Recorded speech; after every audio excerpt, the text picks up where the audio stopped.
You're listening to In Sickness, a caregiving podcast from the Negative Space with Allison Breininger and Justin Bima. Hello, Justin.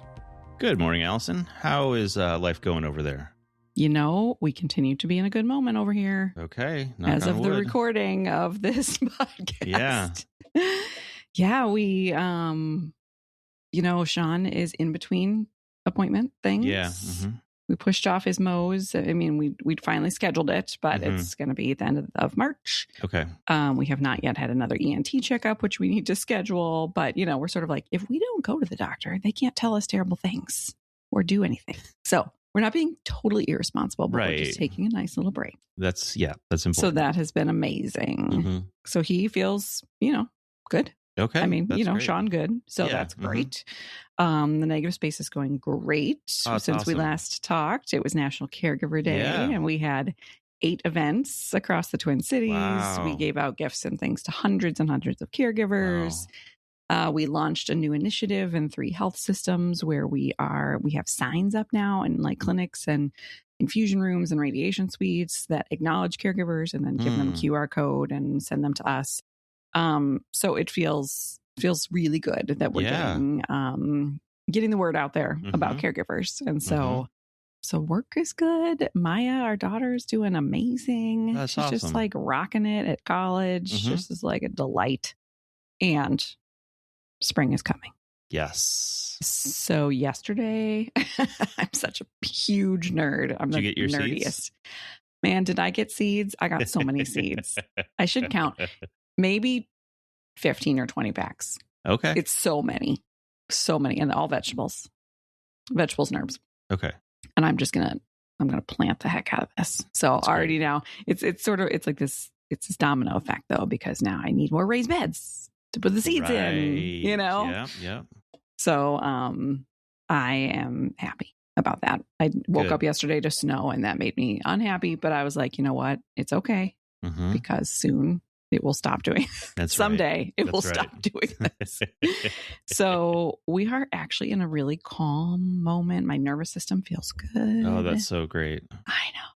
So I hope that by the time this episode airs, the same is true. But at least as of today, feeling good. That's so awesome. I'm happy to report that. Really happy for you guys. Thank you. How about you? I mean, not a lot different than the last few check-ins. Okay. Sure. Life is just kind of going along. As it does. Nothing major to report. So, yeah. Okay. Well, look at us. Yeah. We like that. Boring can be. And you didn't say boring, but like stable. Yes. And like having a normal routine that is not like things are happening to throw things off and all of that. Yeah. It's having those periods is real great. Oh. And look at us, like very rarely do we both have good moments at the same time. So amazing. Yeah. Mark this date. That's for sure. It actually happened. Yeah. Good. Well, what are we talking about today? Today we are going to talk about humor. Wow.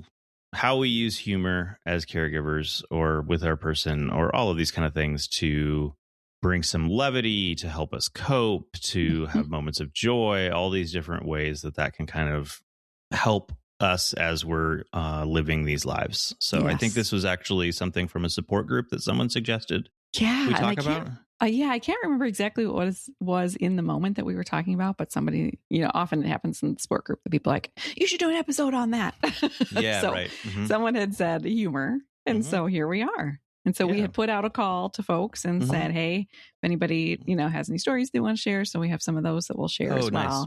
I think it probably goes without saying, but I will just say that sort of like bright siding, you can bright side yourself. You can say, well, at least about yourself. You can make light of your own situation and add humor to your own situation to make it okay and to make it feel okay. You can't do it to somebody else. Yeah. So I think, I think we all know that, but I'll just put out that little disclaimer just in case. Yeah.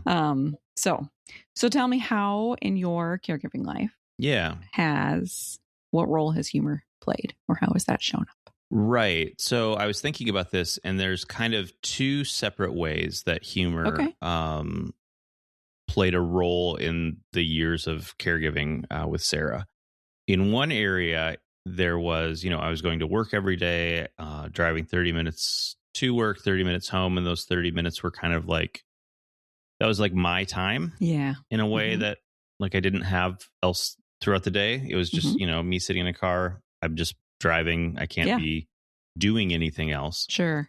And life is incredibly hard. And so I listened to a lot of like comedy podcasts and things like that and just laughed. Yeah. And so that was, I think that was really healthy to have that, like during the week, at least an hour a day where whether usually it was able to kind of get my mind off what was going on, whether, help move from like the stress of work to like the, stress of caregiving at home and just kind of having this break. And I think laughter is just a very helpful thing to, I don't know. I don't know all the brain chemistry and all of that, but it feels like it is some sort of release, right? Yeah.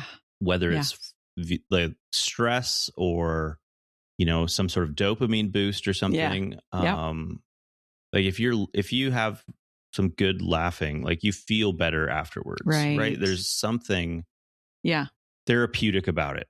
Yes. Right. And Absolutely. so I think, yes, it was, there's a distraction element, but also like a real, getting things out in a way, or like helping your, I don't know, brain kind of get unstuck or something. So like that was one area where I kind of leaned into humor, and that was helpful.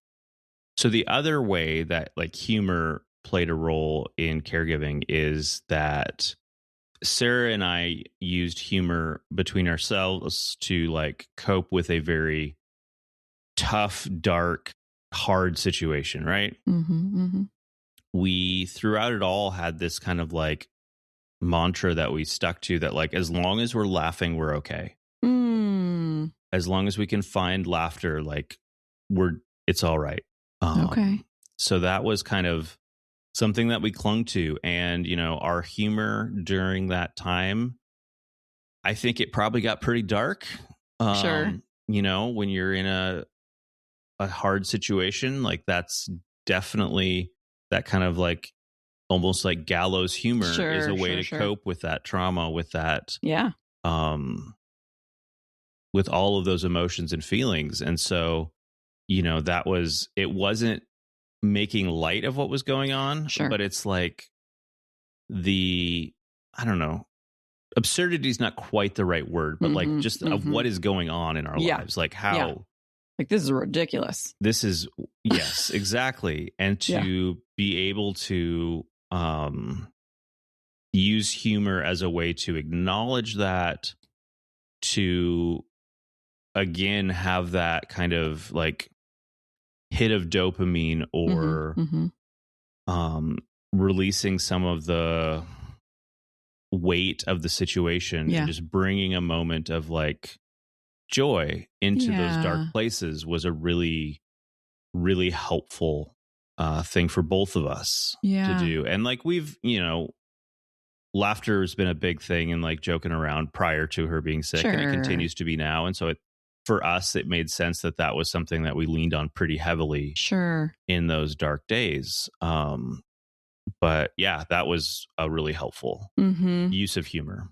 Well, I wonder when you say that, like sort of like the gallows humor, like sometimes it is like, it's like this elephant in the room of like, what, this is our life? Like what? And so sometimes, we could seriously say, wow, this is our life. Like, let's look around, and maybe those are conversations we have as well. Yeah. But sometimes you're right. The humor around it is a way to help us acknowledge that elephant in the room, of like, this is really happening. This is actually happening right now. That makes perfect sense. When you said that your sort of mantra was like, as long as we're laughing, we're okay. Were there ever moments where the laughter, like we were not laughing? Right. I think those were the times when Sarah was at her worst, and like even like communication was difficult for her. Right. Yeah. So that's when I think it was, it kind of there was not the humor that there was at other times, just Sure. because she wasn't there to participate, right? Yeah. In that, what we did also, and I think some through this time when she wasn't able to like actively participate, is we would and sometimes, you know, she wouldn't be watching, but she'd be listening. She'd have an eye mask on or something. But we would watch, you know, sitcoms or something like that. Yeah. We burned through like several like shows that had, you know, like 5, 6, 7, 8 seasons, right? Sure. Yeah. And some of them like multiple times. And so that was a way to, I guess, when we couldn't participate together in creating that humor, to at least have something else kind of bring that in. Yeah. I love and that. to watch something or to listen to something that is kind of like what I was talking to when I was driving in the car, that just kind of lets you laugh. Sure. And you can feel that emotional boost. You can just kind of feel released from the weight of the situation that you're in, even for a moment. Yeah. And at least for me, though, that was helpful going through those periods. Yeah. Well, I think about, you know, last time you and I talked about emotions are contagious, and we talked about even like the molecules in the room, right? And so if you're lying there and you're, you know, like watching like, I don't know, The Office or Schitt's Creek or whatever it is, right? Something funny. And there's just laughter in the room. Even like you said, even if it's not the two of you, even if she does not have the energy to physically laugh or to create, you know, something funny, like the fact that you're sitting and surrounded by people who are laughing. Yep. Like, I love that idea of like sort of manufacturing it in a way where you can't do it yourself. You know, recently, I think this was probably around, you know, like surgery plus, you know, ICE being in Minneapolis, like a real hard, sad time. And there was a time where I was like, I just can't. I'm like in a hole. This is terrible. And we turned on, what's it called? Platonic, which is a sitcom with Seth Rogen. And pretty soon I was like giggling and I was laughing. I could like literally feel myself changing as I watched this show. And I was just like, oh, and I would have never gotten there on my own. You know, it's not like I need to journal, right? Like that plays its own role, right? Yep. But this was like, I needed to just sit and passively take in this funny stuff. And then I started laughing. And then as I started laughing, it was sort of like, okay, I can keep going. Okay. You know, and it was like this very clear shift that I felt. Because sometimes, you know, like we watch a lot of like right now we're watching The Pit. We're watching Paradise. Like these are serious shows that are not going to make you laugh. The Pit's got to be a little something to go through when you're with your medical. I know history. We almost didn't watch it, but now we're in and we love it. But yes, so not funny, right? Right. And so, But I think that's an important thing to remember is like, okay, this is the show we're watching right now, but what does my like soul need right now? Actually, I need something light. I need to laugh. I need to not watch a dystopian show about the end of the world. Right. You know what I mean? Like that kind of thing. And so I love that of like, there's that external, either listening to the comedy podcast in your car or watching a show together. I mean, also now we live in the world of like YouTube and TikTok and all of that, right? I love a good blooper. Okay. My favorite, I haven't done this in a while, but my favorite are game show bloopers. Okay. I did not know this about you. It's like a very niche genre, but it's just so funny. There's something about it that's so funny that like, I don't know. So like, there's. Do you have an all-time favorite game show blooper? Okay, I sure do. I'm going to ask you about that later. Okay. Yeah. It involves turkey. I'll just say that. So anyway, it like there's things like that, right? That I mean, we for better or for worse, right? We have phones everywhere, and so we could at any moment Google up like game show bloopers or funny dog videos, right, or whatever that is, right? And so there's things like that we have access to that I think can also be really helpful, you know, in any of these times, you know. Yep. One of Sean's favorite things, and I hope I can describe this in a way that feels appropriate to our listeners. Okay. But picture this. So if you're in an ER or any medical setting, they often have on the wall like those blue, what's it called, emesis, basically puke bags, right? Oh, okay. Yeah. Do you know what I'm saying? Yep. It's like a ring, and then, but it like can expand. Yep. Right? For the vomit. So Sean has this like amazing quiet humor where it's just like he's like quiet in the background, and then all of a sudden he does something, and you're like, "That's the funniest thing that's happened all day." Right. But you kind of forget because he's so quiet, and then all of a sudden he does or says this thing. So one time so my mom's around often, and they have this funny relationship because they've known each other since he was 16, right? Because we were high school sweethearts. Mm-hmm. So there's still a little bit of that, like, ooh, and so one time we were in the ER, and he's like barely conscious, and we look over and he has inflated the blue thing and positioned it as such on his body. Okay. To look, like something. So we all of a sudden look over and here he has this blue thing. And it's amazing. Right. It's amazing because it's just this small little thing, but it's sort of, in that moment, it was sort of like, oh, he's still in there. Right. Yeah. You know what I mean? Like he was in so much pain. He couldn't make a joke. Oh, but he could do that. Yeah. And then the best is that then it turns into this running joke because one time we were at an ER and they had a giant, like a plate-sized circle, right? Okay. For I think it was for bloody clothes or whatever. I don't know. Right. Okay. You don't think about that too much. So of course, then he had to do it with that, course, and you know what I mean. So the joke continues, but there's stuff like that and that's one of those we are in this ridiculous moment. Yep. And that just lightened everything up. And now also the fun thing about that is it can become like a running joke, right? Because we see those every time we see those blue bags now, it's like a thing, and he'll send a picture to my mom of these blue bags. You know what I mean? And so, so that is one. I have lots of hospital stories. But let me actually pull in a couple of stories we got from other people. A lot of hospital type of stories. One person says, I remember one time before surgery doing karaoke in the surgical waiting room with my husband. Music and humor both helped remove us from the awful anxiety. And who doesn't love a little karaoke at 5:30 a.m. surgical check-in time? Yeah. So I love that. No, using that to alleviate or take a break from anxiety. Yeah. That's. Yeah. I hadn't thought about that specific thing, but yeah, as a anxious person, if you can it's real hard to pull yourself out of the anxious spiral or whatever it is, or just that anxious energy that like we've said, that just fills a room. Yes. And to have, to bring something to that can just kind of, pull you out of that even for a bit. Right. I like that a lot. Yeah. Well, and it's music too, right? So music and humor. And it's who says you have to just sit there silently while you're waiting, right? It's your room. Yeah. You want to sing some karaoke, sing some karaoke. So a friend of mine sent me, she knew you had seen our call for stories on this. And there's an account of a person who she's in the hospital and she has these two friends or siblings or something who are acting out different musicals for her at her bedside. And it is, of course, to me, that is all of my loves, right? Right. So they're all dressed up like it's Wicked, and they're dancing around her. And then the nurse will come in and be like, is everything okay? And then be like, whoa. And then the nurse sits to watch. Or they were doing it in the parking lot. And I just, it's why not? Right. Why not? Again, do we need to just be solid and okay, this is a serious situation? And sometimes, yes, of course. Yeah. But hey, what if somebody wants to put on a costume and sing for you? Great.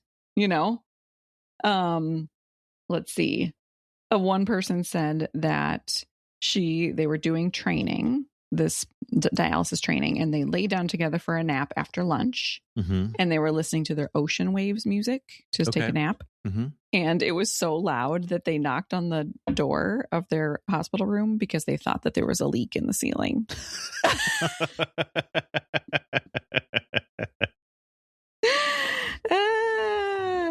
So that they weren't even trying, you know what I mean? But that's just now a funny, a story that goes with that. There's a friend of ours who is an actor and a caregiver and has puppets. Okay. And he and his partner, they use these puppets, just bring them with them and use that as a thing. And even at one point they had to travel. And that was really stressful. Yeah. And he just carried this little puppet with him because also then people would come up and be like, what's, you know, like, What's because they going thought on it was here? like an animal that he was carrying. Okay.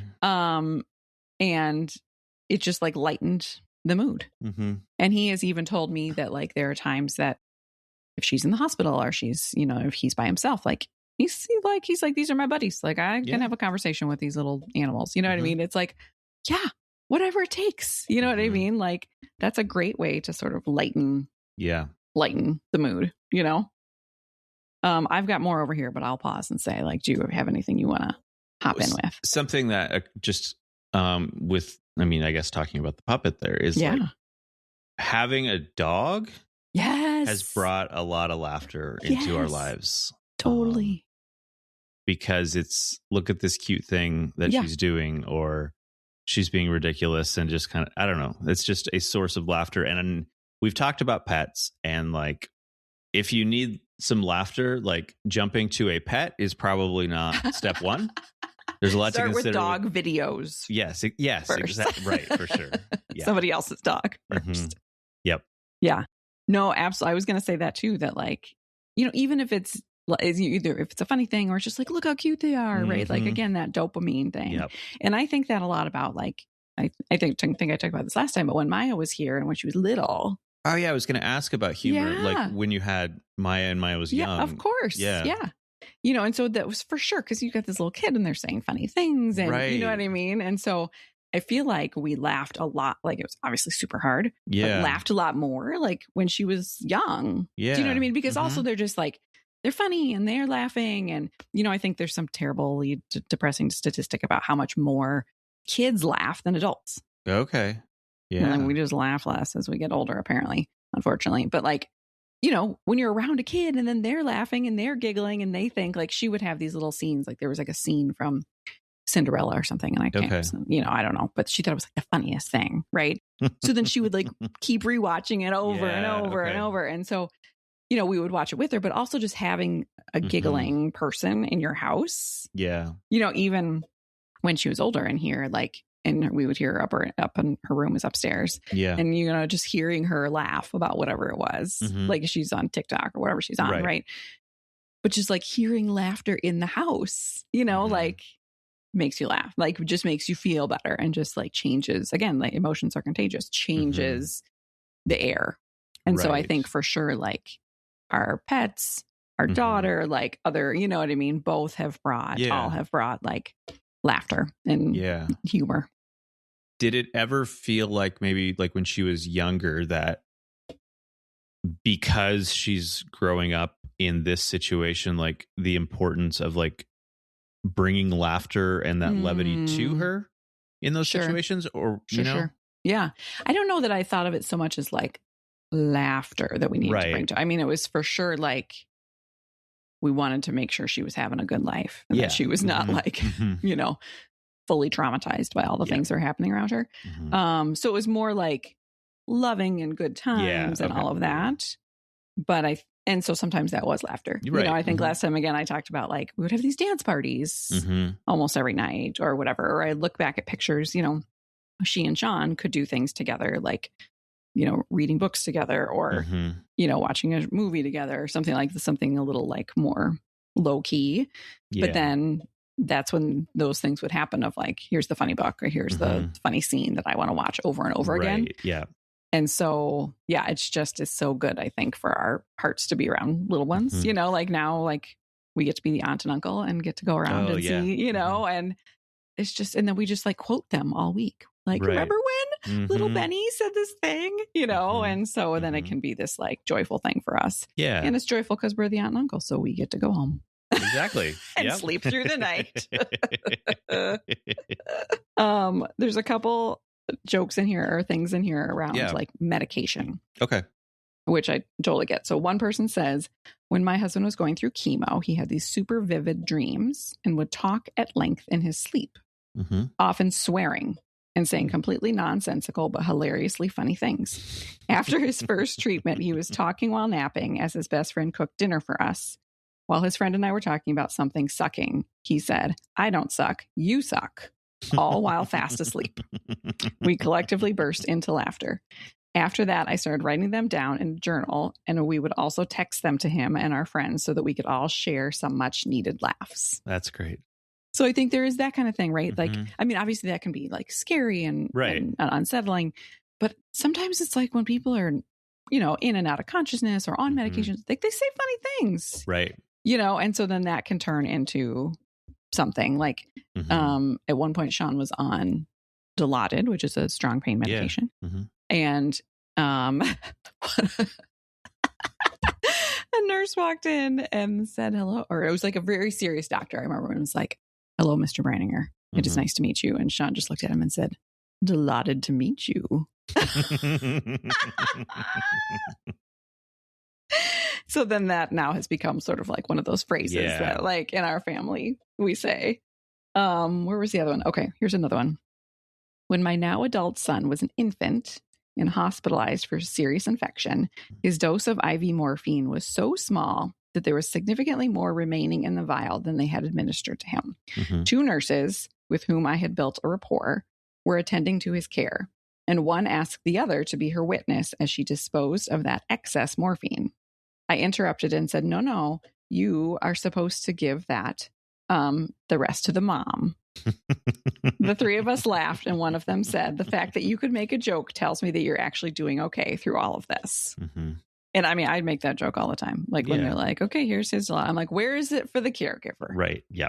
Which they don't often find funny, but I think that's a funny piece is like when you like testing the waters of humor with like your medical team and like who just does not engage, who is like all business and who is like game to kind of laugh with you. Yeah. Yes, totally. And that's when he had his bone marrow transplant. They said, "We found this nurse practitioner and her humor fits your humor. And we have assigned her to you, and you are going to love each other." That's incredible. And we absolutely did. I mean, we absolutely did. She, you know, like the things that she would say and do. And he's like, he's throwing up and she's like, "I'm just going to go eat my sandwich. I don't care. You just tell me when you're done. That's fine." You know? And so, yeah, like I think that I appreciated that someone early on saw like, okay, this guy's funny and this guy needs someone else who's going to appreciate that and is going to roll with that, you know? Yeah. One more from our house is that years ago, Sean had one of his hips replaced because after transplant, he was on steroids and that caused avascular necrosis. And the surgeon that he had was very cute. Okay. Like McSteamy, McDreamy cute. Okay. That's a Grey's Anatomy reference. And so I made all these jokes about this doctor, right? And how handsome he was. And so now he is like a household name. And as we talk about Sean, because now Sean needs to get his other hip replaced. And so that's always the thing we're talking about.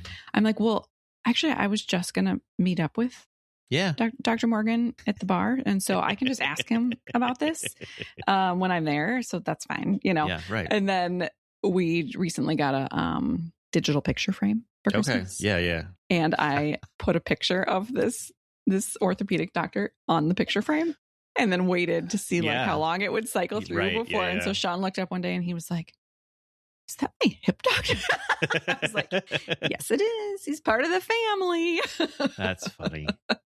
So there's things like that too, you know, like this guy has no idea that we're over here talking about him, that he's on our family picture frame, but it's just like the little inside jokes, you know, that we have that keep us going, you know? Yeah. Yeah. I think so. Caregivers like using humor to like have these moments of levity, these, I don't know, moments of joy, sharing that with your person. Like that's really good and important.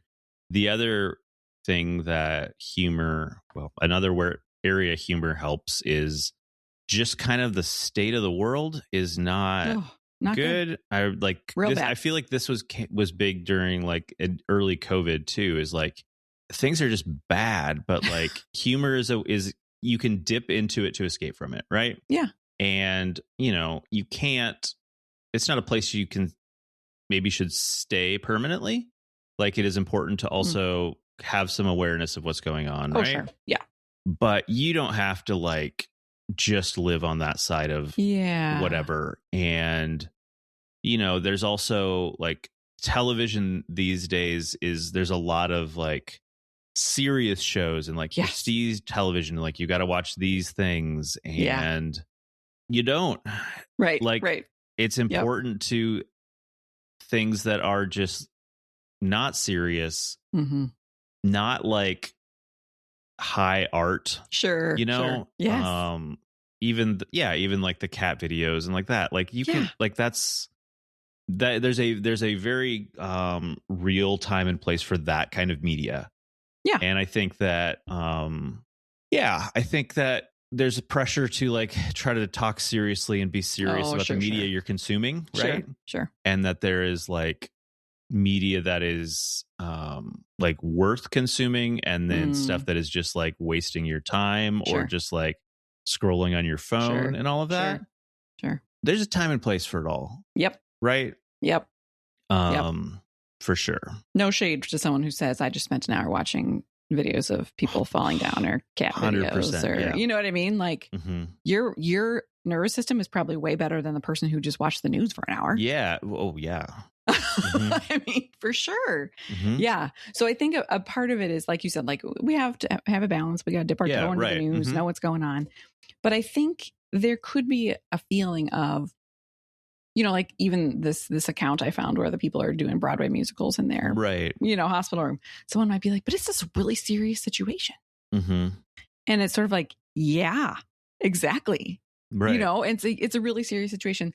Therefore, we need a little break. We need a little something, you know? Yeah. And again, I think you have to decide, because maybe the patient or whoever is like, no, this is serious. Like, why are you dancing?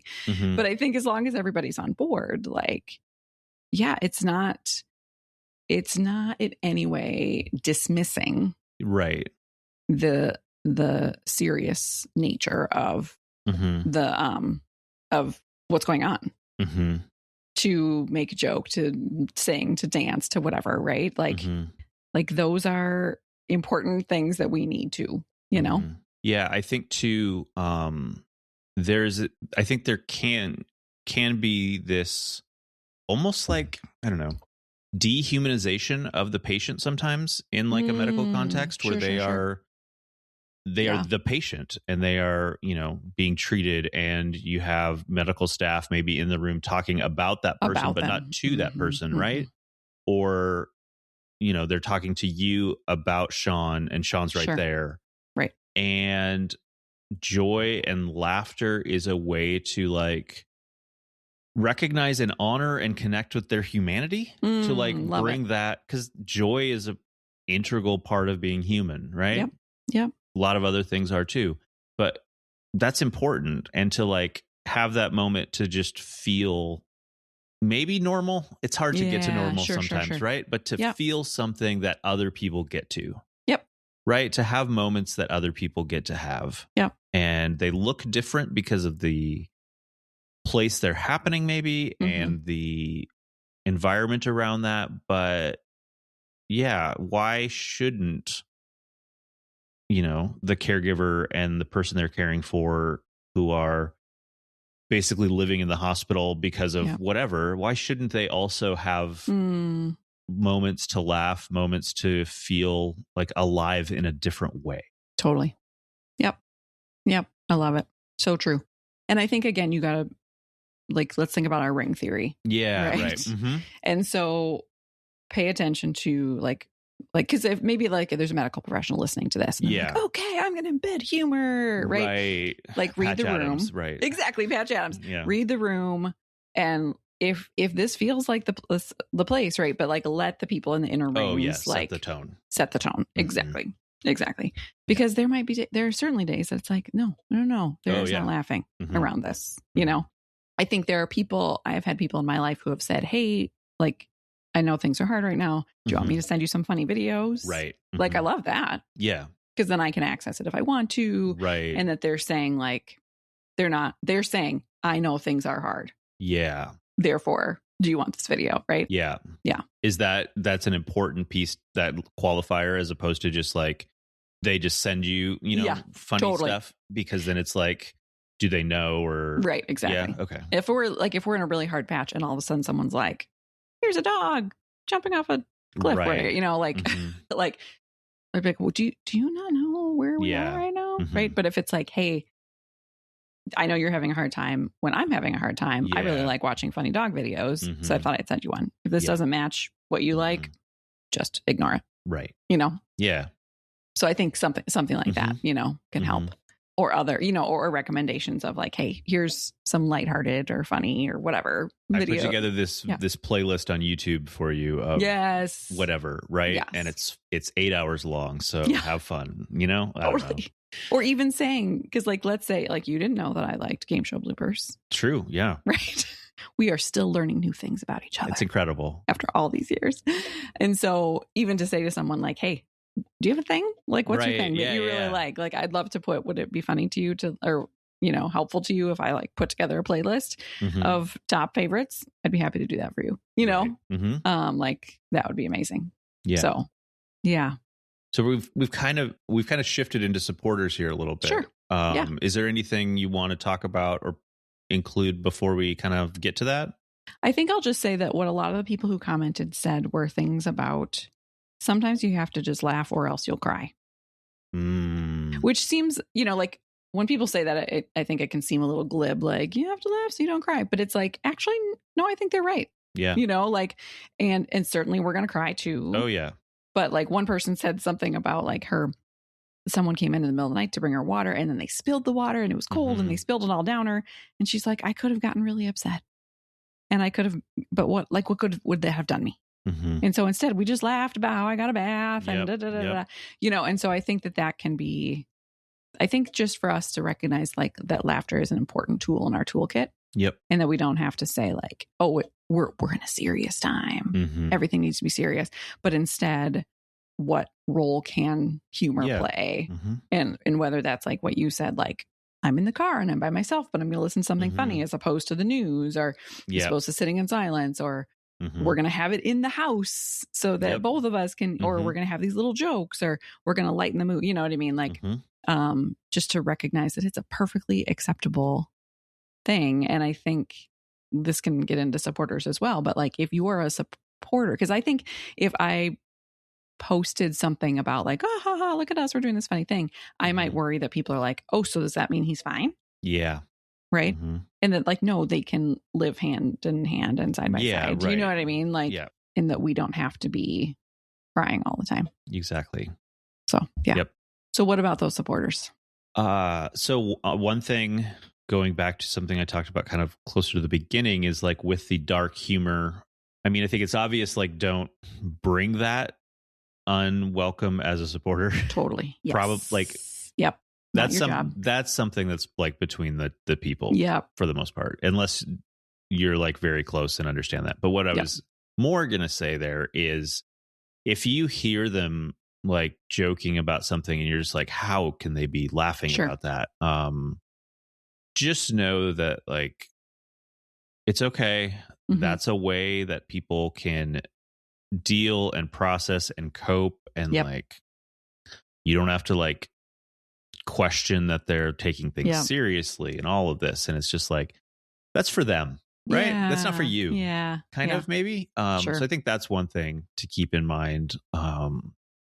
And yeah, I think in general, it's the kind of thing where you watch the tone, right? If you're visiting and kind of, okay, what's the mood here? Is this a situation where if I tell this funny anecdote that happened to me, like it's going to be, we're all going to laugh and it's going to be great? Or, you know, are we in a like somber or more like grief or whatever? Read the room. Exactly.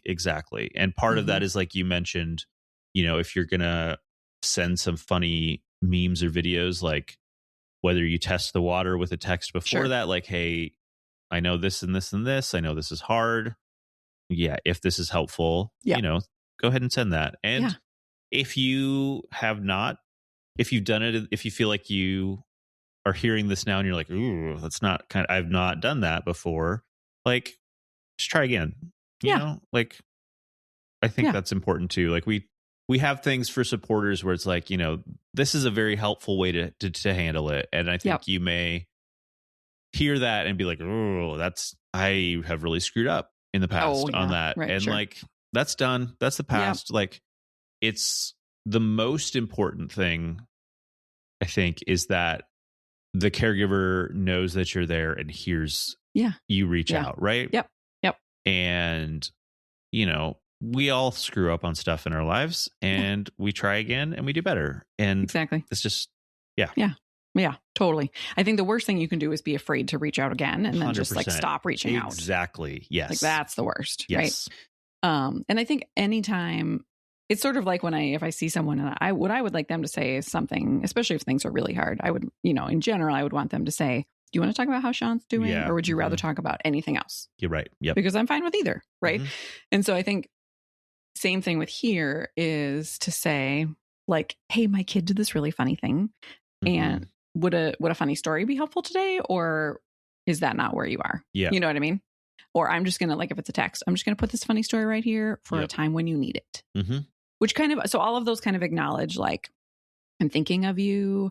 This thing might be helpful for you, but it might not right now. And either is fine. Yeah. Acknowledging that there is a time for that kind of stuff and maybe a time now for that kind of stuff, but also still providing a source of laughter. Yeah. Exactly. And even saying, like, thinking maybe you could use a laugh. So I wanted to tell you this funny thing, you know, as opposed to like, I'm living my best life out here with this funny kid and your life is, you know. So I think just always kind of putting it out there to let people know is good. Yep. And I think to check in with them, like you said, like we've had people send us like, is it like a joke book? Is it a, you know, whatever, like to say, are there any of these things that would lighten the mood? Right. I would be happy to send those to you or bring those to you or whatever, you know? Yep. So, yeah. Okay. Well, I think, I mean, even in this 45 minutes that you and I have been talking, I feel like I had a couple of really big belly laughs and it just feels good. Yes. You know, and it's just like, oh man, when is the last time that we really laughed, you know? And so I think it's just to even pay attention to that and to be like, okay, I haven't laughed enough lately. Like, what can we do about that? And, you know, they're like comedians and whatever, like what can we build into our lives to have a little more laughter? Cause like you said, it is healing. Someone was saying in one of the comments, like they feel like it relieves pain, you know what I mean? And so there's so many benefits to it and it's something that we have access to. And so how can we just build in things to our lives that can maybe increase some humor and laughter. So, you know, it's been nice to, you know, we are often talking about very serious things here together. Yep. And this was nice too. I know it's true. Yeah. I'm excited about the support group, but to hear, I'm sure people are already like, oh, I've got the story I'm going to tell. Ooh, I've got the story I'm going to tell. So, friends, join us for a support group on this topic and bring your stories if you want about how humor has impacted or how you've used humor during your caregiving. So I look forward to that. Okay. All right. Thanks, friend. All right. Good to see you. To talk. Okay. Bye-bye. Bye. You've been listening to In Sickness. Find us online at insickness.care or on Instagram at insicknesspodcast. You can send your questions and comments to hosts@insickness.care. If you enjoyed the show, please share it with a friend or fellow caregiver. Thanks for listening and take care.